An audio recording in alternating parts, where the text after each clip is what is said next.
This is an archive of Beauty and Ugly Times, part 10, on March 27th, 2020.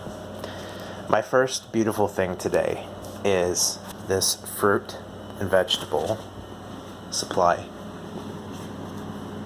These ice cream sandwiches and frozen meat bowls, entrees. These 2 extra pizzas, this ice cream. The sour cream, the lemonade, the tortillas here, the eggs, the butter, the salsa, the ground beef, the cheese, the snack boxes, and the guacamole.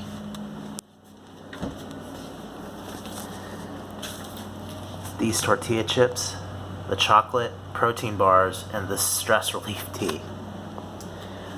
These were a gift from my dear friends Rebecca and Nate, who sent me a care package from California. It was one of the most touching things people have ever done for me. I'm very grateful that they did that. It meant so much to me just to have somebody thinking of me at all. Thank you so much, you two. You have no idea how much of a difference that made in my day, my week. My second beautiful thing is something I can't show you, but I can tell you, which is my friend Lauren saw a post of mine from a couple of days ago, and it was on having a panic attack after ordering a pizza and bringing the pizza inside and obsessively cleaning the pizza boxes and my hands, and still fearing that I somehow got sick. I was writing about how many meals I'm going to be eating that are just going to be brown rice and black beans and bran, and Lauren sent me $50 by Venmo as a gift and said, you need to do something for yourself besides eat bran flakes and brown rice and black beans. And I just appreciate these people so much. Thank you. Thank you. Some of the most thoughtful things that people have ever done for me. And you have no idea how deeply they touched me. Beautiful thing number 3 is this bench. This is another expensive property. I believe this is a multi-unit residence. I don't believe that it's like a household for one family. It's a property that's for rent. It's near my apartment. I candidly would just love to live here. It looks beautiful. I imagine the interior is as gorgeous as the exterior. But this bench, I've sat on it a couple times while talking on the phone. It's really nice. The weather tonight is beautiful in Miami. It's maybe 73 degrees. It feels perfect. Balmy outside. I'm grateful for that. If you hear me breathing a little bit hard, it's because I have allergies, asthma, very mild asthma, but I'm congested today, and so I have some postnasal drip, and that usually causes me to have a little bit heavier breathing. I feel fine other than the congestion. I'm back in this parking lot. This is where I am a lot of the time when I'm thinking and talking. I want to thank everybody for paying attention to these videos, listening to me. For those of you who have reached out publicly or privately to tell me words of encouragement, to make gestures that remind me that there is still a lot of beauty in this world, and help me feel connected, actually, more connected today, despite my social isolation, than I have felt in probably years. thank you. Thank you for being proactive and making the effort to connect with me.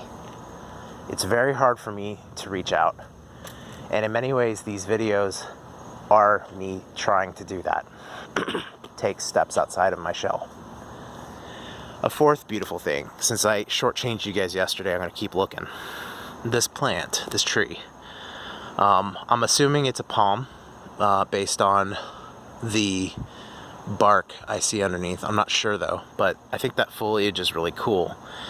If anybody could tell me what kind of tree that is, I would love to know. But I think it's beautiful. I made it through my first week of teaching classes online. It's been an adjustment for myself and my students.